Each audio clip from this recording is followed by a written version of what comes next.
Rabbi Paysach Krohn, one of the greatest speakers and the rabbis of our generation, he shared with parents and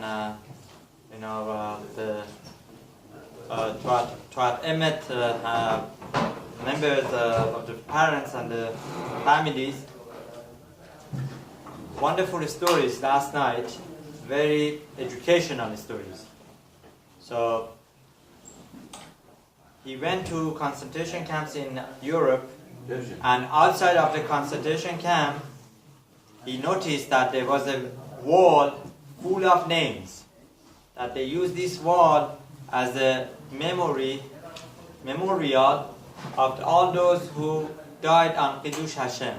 All the names on wall. So he paid attention that you could find literally every name that you could imagine on that wall. Abraham, Yitzchak, Yaakov, Yehuda, everything. So then it occurred to him something very beautiful. That if you think about, if you write down the name of Neshama, in Neshama, which means soul, there is 2 letters of Shem.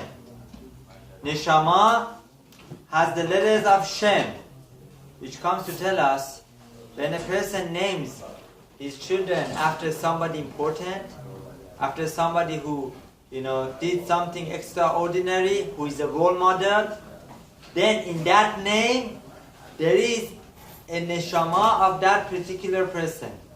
That neshama, which has the Shem inside, carries over those attributes and those characteristics. So how important it is that a person should always name his children after the neshamot, after those who really contributed to Judaism, who were tzaddikim and tzadkaniyot. So the importance of name that is in every neshama. Shem is in the letters of neshama, Shin and Mem.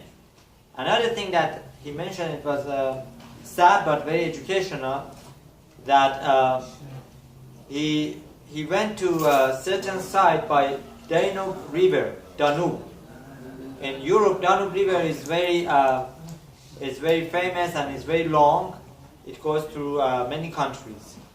So there was this particular place that unfortunately, Yemach Shemam v'Zichram, the Germans, if I'm not mistaken, Germans, they lined up Jews, right, and from young to old, even kids, and they tied their hands together, and they used two people. They used to tie 2 people together, their hands, and they would line them up against the river, and unfortunately they would shoot one of those 2, and once that person would bend back, turn back to the river, it would force the other one who was alive to go down in the river and ultimately drown. So as a memory of all those Jews that were killed like that, they lined up their shoes, or maybe similar shoes, indicating kids to old, all sorts of shoes by the Danube River.